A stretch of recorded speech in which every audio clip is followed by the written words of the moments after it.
Salut les bros. Grosse journée en perspective, très très très importante pour l'investisseur que je suis, puisque je me dis qu'aujourd'hui, possiblement, ça peut être demain, ça peut être un autre temps, mais je pense vraiment que c'est possible que ce soit aujourd'hui qu'on pose un bottom. Je me suis un peu échauffé en achetant pour 15% de mon capital quand on a fait ce premier mouvement vraiment important.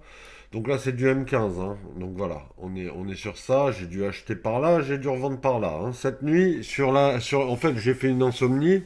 Enfin, c'est pas une insomnie, je me suis réveillé. J'ai regardé un peu le téléphone et j'ai vu la Chine se battra jusqu'au bout. Donc je me suis dit, bon, on est encore assez haut.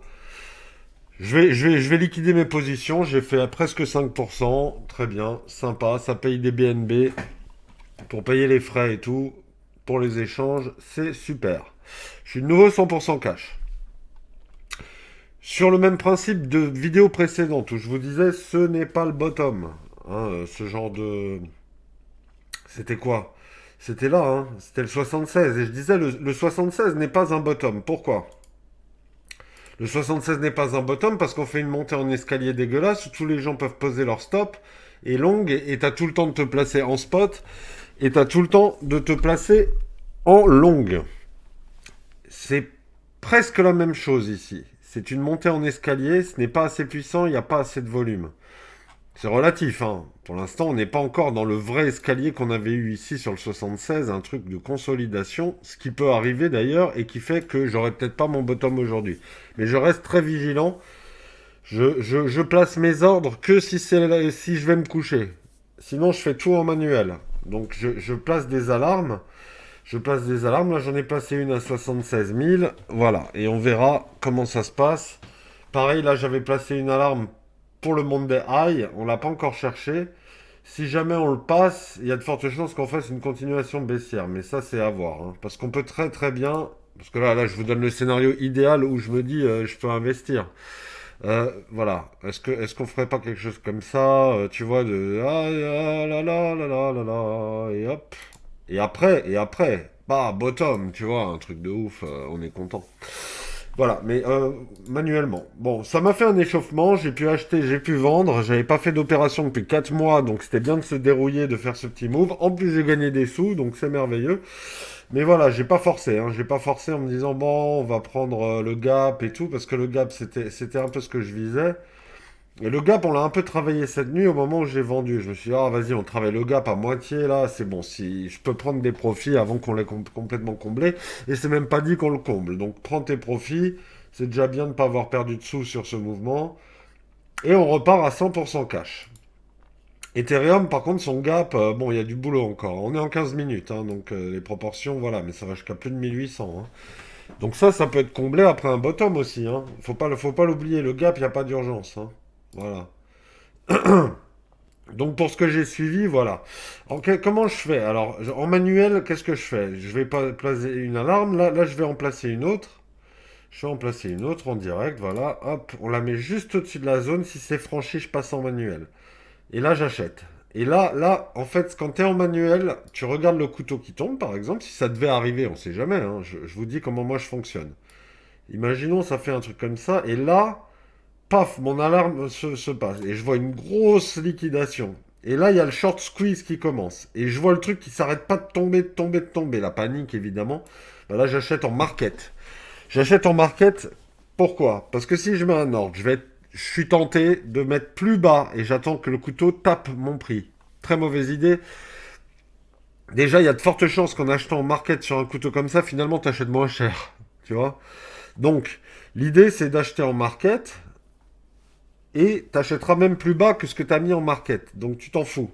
Tu t'en fous et tu es sûr d'avoir l'actif. De toute façon, c'est ta zone, c'est ton truc, c'est ton machin. Et ce qui est intéressant, c'est que en voyant le couteau tomber, tu te dis, ça y est, là, je peux acheter dans ma zone. Mais tu te dis pas, je mets un ordre, j'attends de voir, ou machin, parce qu'en fait, si c'est un bottom, ça fait pas la. La smart money, elle rachète tout et ça fait peu, peu, peu, volume, impact. J'exagère, évidemment, ça fera pas à ce point-là en 4 secondes. Mais voyez l'idée, c'est-à-dire qu'on casse toutes les résistances avec la patate. Donc, si t'achètes, tu t'en fous, t'achètes. Comme la Smart qui rachète. Parce que là, c'est la panique et c'est les stops. C'est les stops de tous les gens qui ont long ici et qui mettent tous leur stop loss juste en dessous. Et ça, c'est fait pour que justement, quand on va chercher là, on va squeeze. Et c'est ce squeeze qui va être racheté. Puisque quelqu'un qui est long, quand il est liquidé, il vend. Il vend sa position. La smart money, elle rachète. Et pendant qu'elle rachète comme une gorette, elle ferme tous ses ordres en négatif qui étaient là-bas. Tous ces ordres de vente en négatif sur ce gros order block. Voilà. Donc là, ça me paraît intéressant de mettre une partie de mon capital pour de l'investissement moyen terme. Ce que j'ai fait hier, c'était de l'échauffement, c'était du très court terme, c'était presque du trading spot. C'est comme si j'avais long. Levier 1, ratio assez minable. Moi, j'ai fait des sous, je suis content, mais c'est pas, il y avait pas d'autre intérêt que de faire un petit coup et de se dérouiller et de reprendre un peu, mettre les ordres limites et gagner en fluidité comme un jeu vidéo. Tu reprends Mario et t'essaies de pas perdre de vie et voilà, et tu reprends un peu de 4 mois sans faire aucune opération. Voilà, faire les mouvements, faire les transferts, transférer de la clé sur l'exchange, etc. Ça m'a dérouillé, c'est pas plus mal. Je n'excéderai pas 40% ici de mon capital. Je vais rester sur 30 au début. Voilà. Maintenant, c'est en observant et que je mets en manuel et que le couteau continue de tomber, qui traverse la zone, j'arrête les achats. Par exemple, si j'étais à 20-25%, j'arrête les achats, je regarde ce qui se passe. Je regarde ce qui se passe. S'il y a un retest, une réintégration, etc., on regarde. Mais si après on va à 64, autant mettre les 10% qui restent, mais en regardant le couteau qui tombe, voilà, on achète, on met du manuel, on passe à Solana, on voit que Solana, il reprend son lot, voilà, il repasse sous les 95, on se dit c'est super, voilà. Alors Solana, pareil, hein, montée en escalier, pas ouf, pas ouf, pas ouf, hein. Je sais que ça a pas l'air d'être une montée en escalier, mais ça l'est quand même un peu. En fait, ça manque de volume. On a eu du volume. En fait, là, j'ai cru qu'on avait un bottom. Honnêtement, je me suis dit, oh, peut-être que ce que j'ai acheté, c'était pas mal. En fait, quand ça s'est écroulé, c'était la fake news, genre Trump qui propose 90 jours de pause sur les tarifs douaniers, c'était cette mèche. Fake news totale, et on voit que la structure, si on enlève cette mèche, eh ben, elle est pas comme ça. Ça, c'était bottom. Ça y est, c'est la fin des emmerdes pour 90 jours. Pendant 90 jours, on monte et on recapitalise. Et on verra dans 90 jours si on dump le marché. Eh ben non. Ah, eh ben on va pas faire le bottom. On va continuer à structurer le marché de façon escalier. Les gens peuvent long, ils peuvent se dire c'est le bottom. Selon moi, ça ne l'est pas. Et ceux qui se posent la question, est-ce que c'est pas encore ce côté malhonnête de laisser de l'espoir et de dire voilà, c'est la fin des ennuis? Ou est-ce que c'est une vraie question? Moi, cette question, au niveau des probabilités, je réponds de façon affirmative, ce n'est pas le bottom. Voilà. Je prends toujours le parti de donner mon billet de façon tout à fait sans filtre, hein. Je suis pas là pour faire plaisir ou voilà, hein. Je vous dis comment moi je fonctionne et comment moi je vais investir. Il est hors de question maintenant qu'on a fait ça, que je considère que c'est pas le bottom, d'investir au-dessus de ce trait, au-dessus de 74 000. Et c'est Bitcoin qui impactera comment je réagis. La grosse différence aussi, ce que je vous dirais par rapport à mes investissements, c'est que Ether, le fait d'en avoir, ça m'a apporté un truc en plus que le fait de le regarder sur un graphique. Je me suis rendu compte, alors je le savais, mais je me suis rendu compte de son étonnante faiblesse.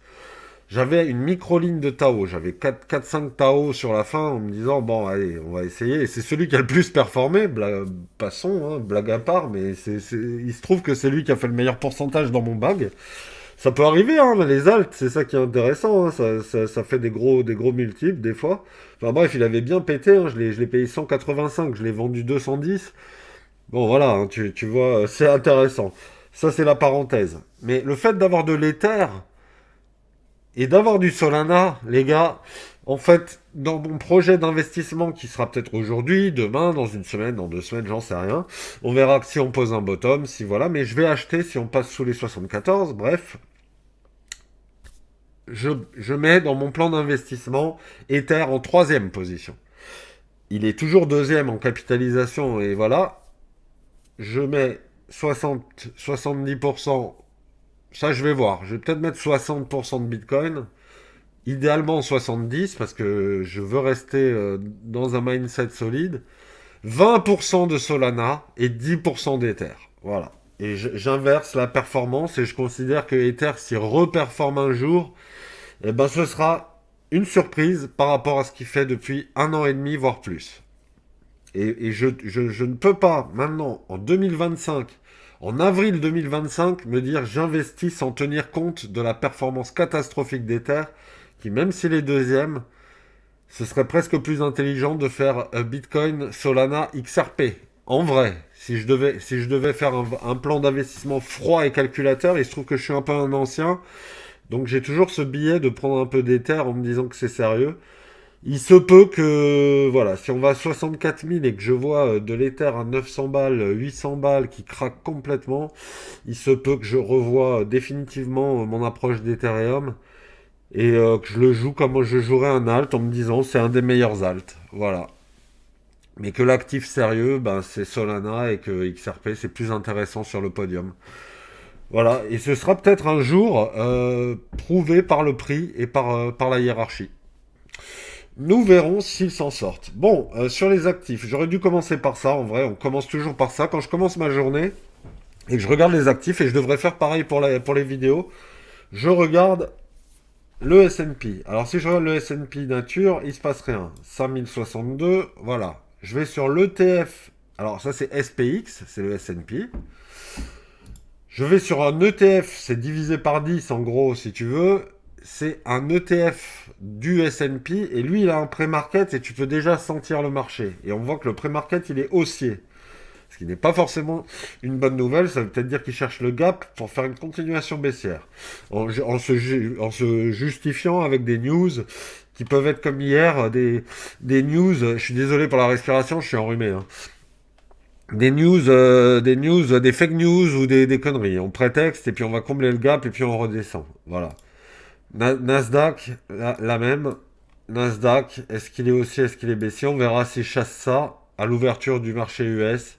Est-ce qu'il va le faire maintenant? Est-ce qu'il va faire un nouveau lot? Pareil, hein.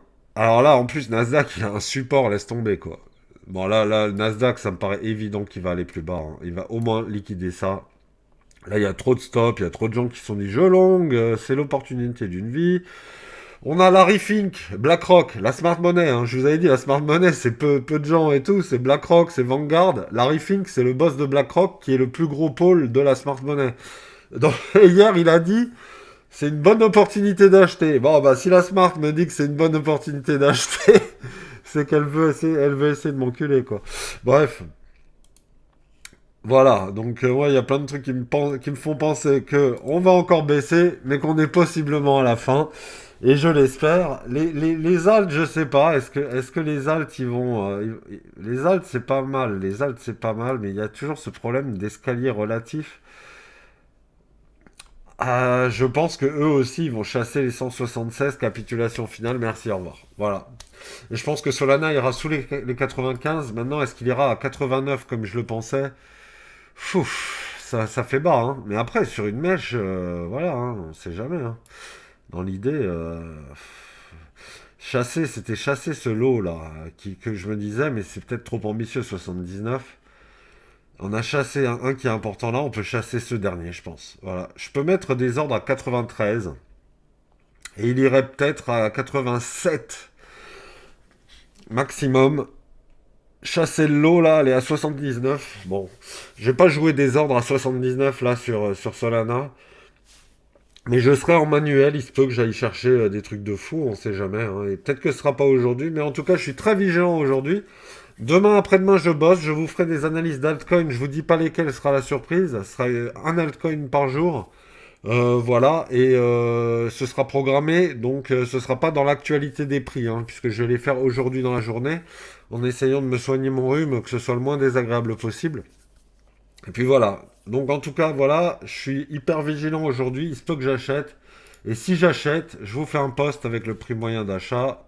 Et ce ne sera pas une invitation à faire de même, hein. C'est mes aventures, c'est mon journal de bord, c'est moi qui achète. Vous, vous vendez, vous achetez. Voilà, vous vous renseignez à gauche, à droite, vous faites votre propre plan. Et on partage, hein, évidemment, hein, quand vous me dites j'ai tout vendu ou j'ai tout acheté, voilà, hein. Moi, je peux donner un avis, hein, mais c'est juste des échanges, voilà, comme on parle avec des potes, hein. Ok? Bon, bah, je vous dis à demain et après-demain de façon virtuelle, puisque c'est des vidéos que je vais tourner aujourd'hui. Et puis, on est quoi là aujourd'hui? Ouais, c'est ça quand t'es infirmier, t'es décalé quoi. On est mardi, on se retrouve vendredi. On se retrouve vendredi pour un point de marché. On verra ce qu'on a à dire. Je vous souhaite une bonne journée les gars. Si on trouve le bottom aujourd'hui, c'est merveilleux. Et ça veut dire que le plan s'est déroulé sans accroc, qu'on a trouvé cette zone que j'attends depuis le mois c'était de janvier, hein. En vrai, depuis janvier, j'ai identifié cette zone. Avant d'ouvrir la chaîne, depuis, je fais que parler de ça. J'aimerais passer à autre chose et pouvoir, pourquoi pas, vivre avec vous un changement de structure et avoir des ambitions bullish et voir comment je peux réagir sur des perspectives bull avec des changements de structure confirmés et une vraie impulsion et des vrais profits à prendre. En plus, parce que bah, c'est cool, je partage avec vous et je gagne des sous, bah, la vie est parfaite, hein. Voilà. Bon, je vous souhaite une très bonne journée les bros et je vous dis à vendredi, mais surtout à demain et après-demain pour les vidéos en différé. Salut!